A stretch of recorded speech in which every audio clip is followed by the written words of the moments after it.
রনির কাছ থেকে জানতে চাইবো যে কখন এই চার্জশিট জমা দেয়া হবে এবং এই চাঞ্চল্যকর মামলাটি নিয়ে কিন্তু প্রধানমন্ত্রী গতকালকে আশ্বাস দিয়েছেন 1 মাসের মধ্যে সর্বোচ্চ শাস্তির নিশ্চিত করা হবে।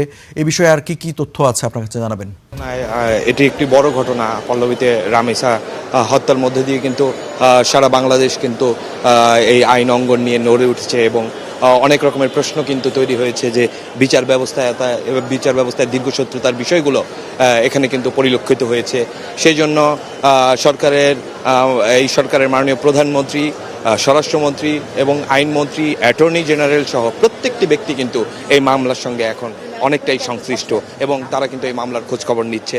আজকে ডিএনএ টেস্টের রিপোর্ট সহ আপনার আদালতে তদন্ত কর্মকর্তা এই চার্জশিট জমা দিবেন এবং এই চার্জশিট জমা দেওয়ার মধ্যে দিয়ে কিন্তু এই মামলার বিচারিক কার্যক্রম আনুষ্ঠানিক সূচনা কিন্তু হয়ে যাবে।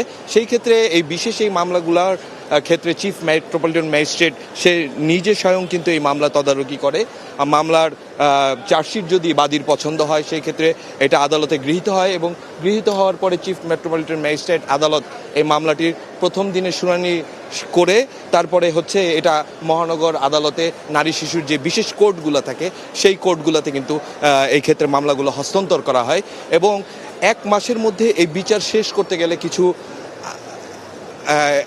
এই কাজগুলো শেষ করতে গেলে কিন্তু আপনার বিভিন্ন সময় অনেক রকমের বেগ পেতে হয়েছে রাষ্ট্রকে আরও এই ধরনের চাঞ্চল্যকর। আমি যদি মাগুরার আসিয়া হত্যা মামলার কথা বলি, সেখানেও কিন্তু ঠিক একই রকম প্রক্রিয়ায় কিন্তু অ্যাপিলেট ডিভিশনে মামলাগুলো এখন পর্যন্ত ঝুলে আছে। সেই ক্ষেত্রে আজকে ঠিক 12টার পরে বোঝা যাবে যে এই মামলার গতি প্রকৃতি আসলে কোন দিকে যাচ্ছে এবং এই মামলার চার্জশিট আজকে ধার্য তারিখ আছে এবং যদি আজকে এই চার্জশিট দাখিল করা হয় সেক্ষেত্রে এই মামলাটি বিচারিক প্রক্রিয়ায় যাওয়ার সম্ভাবনা সবচেয়ে বেশি আছে। রঞ্জু, এই ছিল আদালত থেকে সর্বশেষ। রনি, আপনাকে ধন্যবাদ।